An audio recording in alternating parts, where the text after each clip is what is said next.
All ready? Mm-hmm. Awesome. Roll.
Throughout our life, we try to find something that truly inspires us, a value that we can adhere to and base our life's work upon.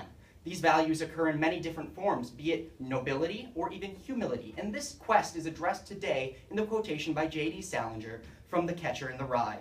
The mark of the immature man is that he wants to die nobly for a cause, while the mark of the mature man is that he wants to live humbly for one.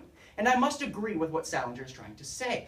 What he is trying to say in this quotation is that if we find a cause, rather than die for it and go down as a martyr in history, but be unable to protect this cause in the future, rather we should live on and allow this cause to grow in our society through our actions in that society. And we can examine this through three main facets of analysis.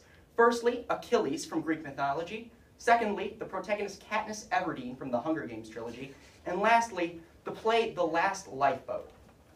Firstly, let's examine the hero Achilles from Greek mythology. Many of us are familiar with Achilles, but for those of you who aren't, Achilles was a hero who his mother dipped him in the river Styx so that he would be immortal. Unfortunately, she failed to realize that his ankle did not touch the water, and as such, he was able to be killed through this ankle. This is ultimately his downfall, as he is shot by an arrow guided by the goddess Athena in the ankle, and he is ultimately killed.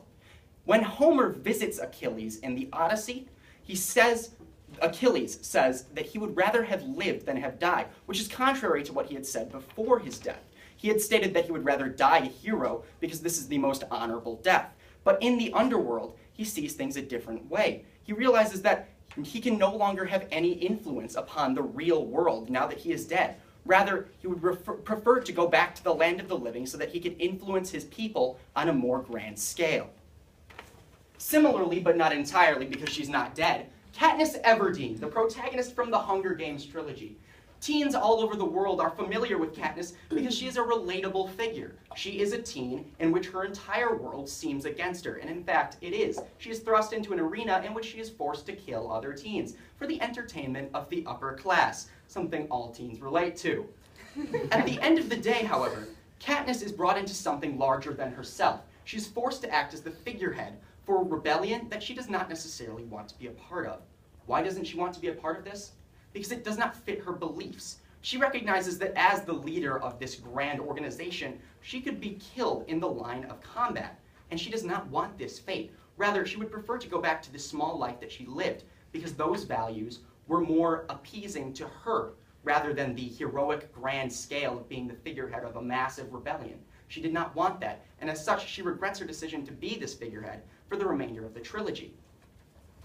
Lastly, The Last Lifeboat, a play which many of us are probably unfamiliar with, and a story which many of us are probably unfamiliar with.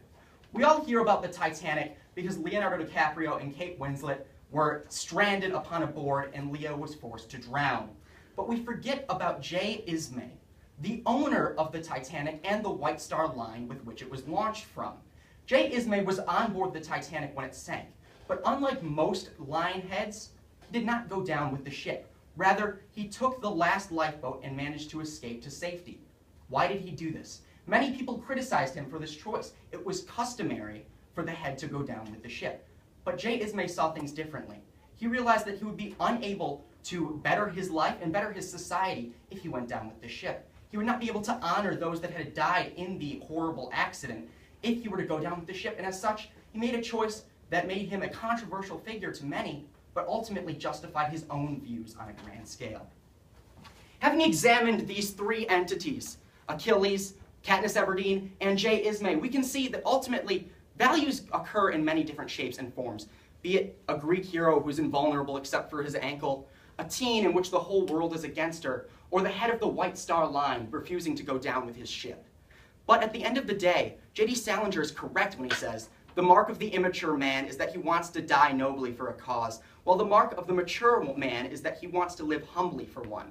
While not all of these characters are males, they all exemplify this quotation, because they all refused to give up their values because they realized that if they were to die for something they did not believe in, they would be unable to better the causes that they did believe in. Thank you.